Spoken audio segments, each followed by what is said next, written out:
भाई साहब ये इतना झूलेगा तो कैसे कोई बैठेगा इसमें। ये बनारस रोपवे का गंटोला है जो कि इतना तेज देखो झूम रहा है। भाई इसमें कोई बैठेगा तो बचेगा कि मरेगा। हवा में लहराते रोपवे का ये वीडियो वाराणसी का है। प्रधानमंत्री नरेंद्र मोदी के संसदीय क्षेत्र में देश की पहली अर्बन ट्रांसपोर्ट रोपवे। नमस्कार दोस्तों, जय श्री राम। दोस्तों, कुछ दिन पहले किसी सज्जन ने ट्विटर पे एक वीडियो डाला जिसमें यह दिखाया गया कि बनारस का रोपवे जोर जोर से हिल रहा है। उसका जो केबिन है वो जोर जोर से हिल रहा है और इसके साथ ये टैग किया गया 815 करोड़ का ये रोपवे प्रोजेक्ट किस तरह से करप्शन की भेंट चढ़ गई। मतलब किस तरह से इसमें भयंकर करप्शन हुआ है। शायद उस व्यक्ति को पता ना हो कि अभी रोपवे शुरू नहीं हुआ है, अभी रोपवे का ट्रायल रन चल रहा है। शायद उस सज्जन को पता ना हो कि अभी रोपवे शुरू नहीं हुआ है, अभी सिर्फ इसका ट्रायल रन ही चल रहा है। और आपको पता होता है कि जब भी कोई प्रोजेक्ट आम नागरिक के लिए शुरू होते हैं तो उसके पहले विभिन्न तरह के जो टेक्निकल फंक्शनल टेस्ट होते हैं वो किए जाते हैं। तो इस वीडियो में जो दिखाया गया वस्तुतः रोपवे का जो मानक टेस्ट है, जो फंक्शनैलिटी टेस्ट है, वो हो रहा था। लेकिन लोगों को भ्रमित करने के लिए, आम नागरिक को भ्रमित करने के लिए यह वीडियो डाल दिया गया और यह वीडियो तेजी से वायरल भी हो गया।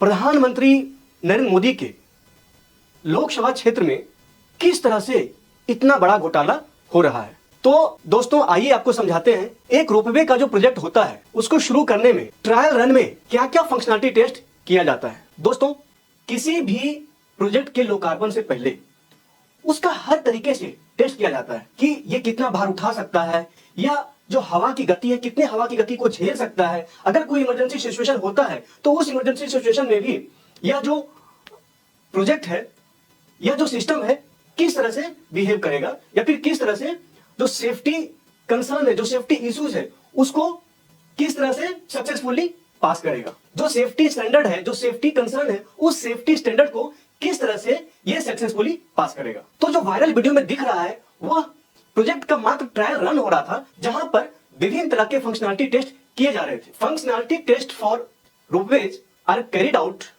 To ensure safety, reliability and compliant operation before commissioning. तो सबसे पहले यह जानते हैं कि रोपवे प्रोजेक्ट को किन किन टेस्ट से गुजरना होता है। पहला test drive and haul rope system test. इस टेस्ट में यह चेक करते हैं कि जो रोपवे है वो स्मूथ स्टार्ट हो रहा है कि नहीं हो रहा है, कांस्टेंट स्पीड मेंटेन कर रहा है कि नहीं, उसका एक्सेलरेशन क्या है। यह इंश्योर करना है कि रोप और शीव में प्रॉपर एडिक्वेट ग्रिप है कि नहीं। और रिवर्सल टेस्ट कि इसका डायरेक्शन चेंज करके देखा जाता है, डायरेक्शन चेंज फंक्शनैलिटी।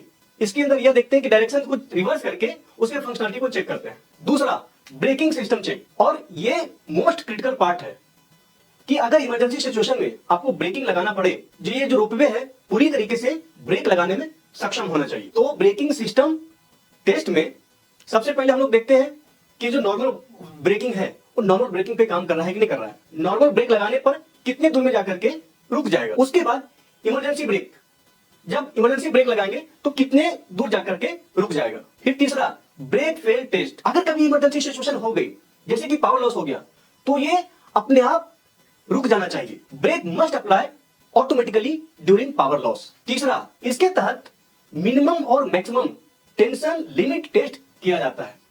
साथ ही साथ रोप ऑसिलेशन एंड वाइब्रेशन टेस्ट किया जाता है, जिसके तहत जो रोप है उसको जोर जोर से हिलाया जाता है। और इस वीडियो में आप देख सकते हैं कि जो रोप है वो भी ऑसिलेट कर रहा है और रोप के साथ साथ जो गोंडोला है वो भी जोर जोर से हिल रहा है।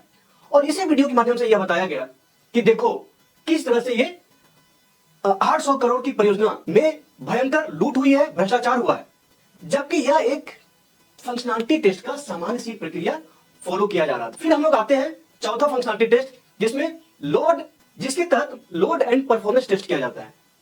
उसमें सबसे पहले जो गोंडोला है उसमें बिना पैसेंजर के टेस्ट किया जाता है, जो कि नो लोड टेस्ट के अंदर आता है। सबसे पहले लोड एंड परफॉर्मेंस टेस्ट के अंदर नो लोड टेस्ट, मतलब जिसमें बिना पैसेंजर के कंटिन्यूअस ऑपरेशन विदाउट पैसेंजर, जिसके तहत जो रोपवे का जो ऑपरेशन है उसको किया जाता है बिना किसी पैसेंजर के, और इसमें बिना किसी पैसेंजर के साथ ही किया जाना था। फिर पार्शियल लोड टेस्ट, जिसमें 25 से 50% का लोड रखा जाता है, जो उसका मैक्सिमम लिमिट है उसका 25 से 50% तक का लोड उसमें रख करके उसको चेक किया जाता है, उसका ऑपरेशन टेस्ट। फिर आता है फुल लोड टेस्ट, जिसमें 100% या 100 से भी अधिक प्रतिशत का लोड रख करके टेस्ट किया जाता है कि ये जो रोपवे है बराबर काम कर रहा है कि नहीं कर रहा है, उतना लोड को ये झेल सकता है कि नहीं झेल सकता है। उसको लगातार 4 से 8 घंटा तक चलाया जाता है और उसका इंड्योरेंस लिमिट को चेक किया जाता है। इसके अलावा अन्य प्रकार के भी टेस्ट किए जाते हैं, जिसमें safety and protection device test, electrical equipment and control test, electrical and control system test, evacuation and rescue test,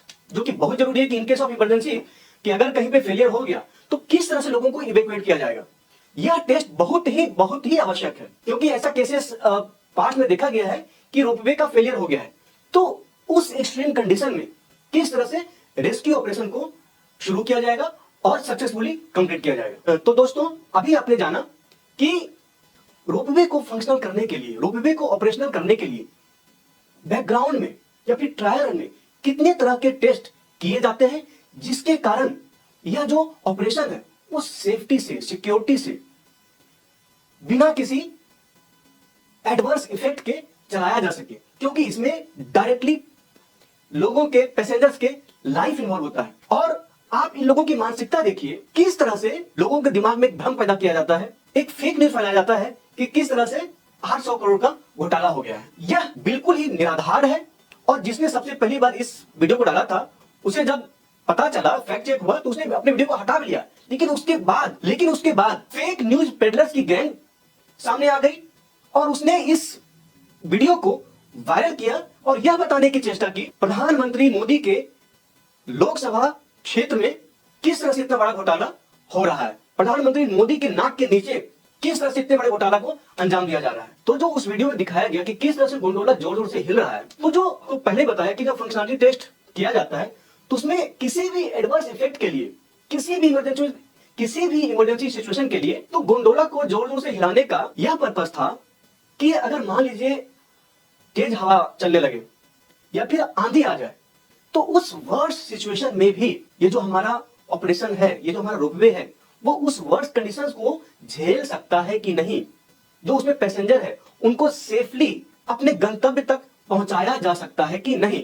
अब आपको बता दें कि ये जो प्रोजेक्ट है किन किन सेफ्टी स्टैंडर्ड्स को फॉलो कर रहा है। तो ये project European CAN safety standard को फॉलो कर रहा है और साथ में जो भारत का BIS स्टैंडर्ड है उसको भी फॉलो कर रहा है। किसी भी प्रोजेक्ट के ऑपरेशनल से पहले उसका सर्टिफिकेशन होता है and before certification testing is mandatory.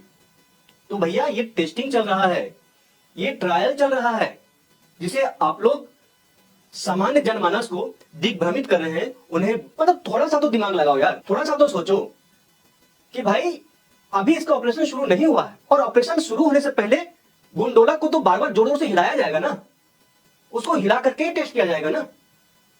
और इतना तरह के टेस्ट जो हमने आपको पहले बताया उसे मैं रिपीट नहीं करना चाह रहा हूं कि वर्स्ट से वर्स्ट सिनेरियो में किस तरह से ये जो रोपवे है पैसेंजर्स को सेफली एंड सिक्योरिटी के साथ उनके गंतव्य तक पहुंचा देगा बिना किसी अनटोवर्ड इंसिडेंट के। अब जिसने भी यह वीडियो डाला उसे जब यह पता चला होगा कि एक तो ये कि उसका फैक्ट चेक हो गया कि एक्चुअल में ये ट्रायल रन था, और दूसरा इसे यह भी उसे भय हुआ होगा कि कहीं इसका लीगल कॉम्प्लिकेशंस तो ना उसे फेस करना पड़े। लीगल इंप्लीकेशंस के डर से उसने तो अपना ट्वीट डिलीट कर दिया, लेकिन उसके बाद जो शरारती तत्व जो जानबूझकर इसको वायरल कर रहे हैं, जो शरारती तत्व, जो ट्रोल आर्मी जानबूझकर यह जानते हुए भी किया ट्रायल रन है फिर भी इसको वायरल कर रहे हैं कि ये देखो कितना बड़ा भ्रष्टाचार हुआ है, तो उनके खिलाफ एक्शन किया जाना चाहिए, जिससे कोई भी फ्यूचर में इस तरह की हरकत न करे, इस तरह की जानबूझकर शरारत न करे और जो आम जनमानस है उसको दिग्भ्रमित न करे। तो आप सभी से मेरी प्रार्थना है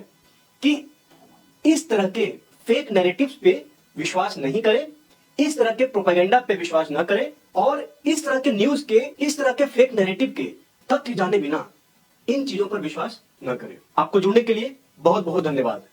जय श्री राम।